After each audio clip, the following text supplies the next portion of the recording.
Hey guys welcome back. So ഇന്ന് exam ഉള്ളൊരു ദിവസമാണ് കേട്ടോ.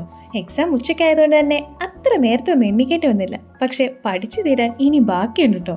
അത് പിന്നെ പുതിയൊരു സംഭവം അല്ലാത്തതുകൊണ്ട് നേരെ എണീറ്റ് ഫ്രഷായി ബ്രേക്ക്ഫാസ്റ്റ് കഴിക്കാമെന്ന് കരുതി. ഇനി ലേറ്റായാൽ അതിൻ്റെ കാര്യത്തിലും ഒരു തീരുമാനമാകും. ഇന്നിവിടെ പാലപ്പവും ഗ്രീൻ പീസും ആണ്. ഈ ബ്രേക്ക്ഫാസ്റ്റ് സ്കിപ്പ് ചെയ്യുന്നൊരു പരിപാടി എനിക്ക് പണ്ടേ ഉള്ളതാണ് കേട്ടോ. ബട്ട് എക്സാം ഡേയ്സിൽ നോ സ്കിപ്പിംഗ്. സോ ഞാനൊരു രണ്ടെണ്ണം എടുത്തു, കൂടെ ചായയും. അങ്ങനെ എനർജി ഒന്ന് ബൂസ്റ്റ് ചെയ്ത ശേഷം നേരെ പഠിക്കാനിരുന്നു. അവിടെ ഇരുന്ന് മതിയായപ്പോൾ ഞാൻ നേരെ ടെറസിലേക്ക് വെച്ചു പിടിച്ചു. ഇവിടെയാകുമ്പോൾ കുറച്ച് ഉലാത്തിക്കൊണ്ട് പഠിക്കാമല്ലോ. അങ്ങനെ വളരെ ലക്ഷ്യബോധത്തോടുകൂടി പഠിച്ചുകൊണ്ടിരുന്നപ്പോഴാണ് അത് സംഭവിച്ചത്. അതാ നല്ല അടിപൊളി മഴ. മഴ എൻ്റെ മറ്റൊരു വീക്ക്നെസ് ആണ്.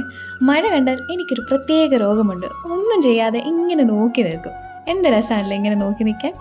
പിന്നെ ഇന്ന് എക്സാം ഉള്ളതുകൊണ്ടും സമയം വളരെയധികം ഉള്ളതുകൊണ്ടും അധികം നോക്കി നിന്ന് നെടുവീർപ്പിടാൻ നിൽക്കാതെ ഞാൻ തിരിച്ച് പഠിക്കാൻ തുടങ്ങി. ഇതിന് മാത്രം എന്താ കർത്തവ്യം ഒരു അന്ത്യമില്ലാത്തതെന്ന് ആലോചിച്ചുകൊണ്ട് ഞാൻ എൻ്റെ പഠിപ്പ് പര്യവസാനിപ്പിച്ചു. ഇനിയിപ്പോൾ എന്താ ശേഷം പേപ്പറിലെന്ന് പറഞ്ഞ് ഞാൻ നേരെ റെഡി ആവാൻ തുടങ്ങി. ഇതാണ് കേട്ടോ ഇന്നത്തെ എൻ്റെ യൂണിഫോം. ഞങ്ങൾക്ക് ടോട്ടൽ 4 യൂണിഫോമാണുള്ളത്. 2 സാരിയും 2 ചുരിദാറും.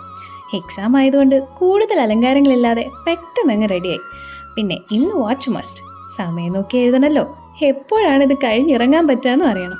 പിന്നെ ID കാർഡ് അതും മസ്റ്റ്. അങ്ങനെ വേണ്ട പണിയായുധങ്ങളെല്ലാം എടുത്ത് ഞാൻ എക്സാമിന് പോകാൻ റെഡിയായി. ഇനി പോയി ലഞ്ചൊക്കെ കഴിച്ചിട്ട് വേണം എനിക്ക് എക്സാമിന് പോകാൻ. എൻ്റെ റൂം 2nd ഫ്ലോറിലാണ് കേട്ടോ. താഴെ പോയി വേണം ലഞ്ച് കഴിക്കാൻ. അങ്ങനെ ലഞ്ചൊക്കെ കഴിച്ച് ഞാൻ എൻ്റെ അംഗത്തിനിറങ്ങി. എക്സാം എങ്ങനെ ഉണ്ടായിരുന്നെന്ന് അടുത്ത വീഡിയോയിൽ എന്തായാലും പറയാവേ. So till then by.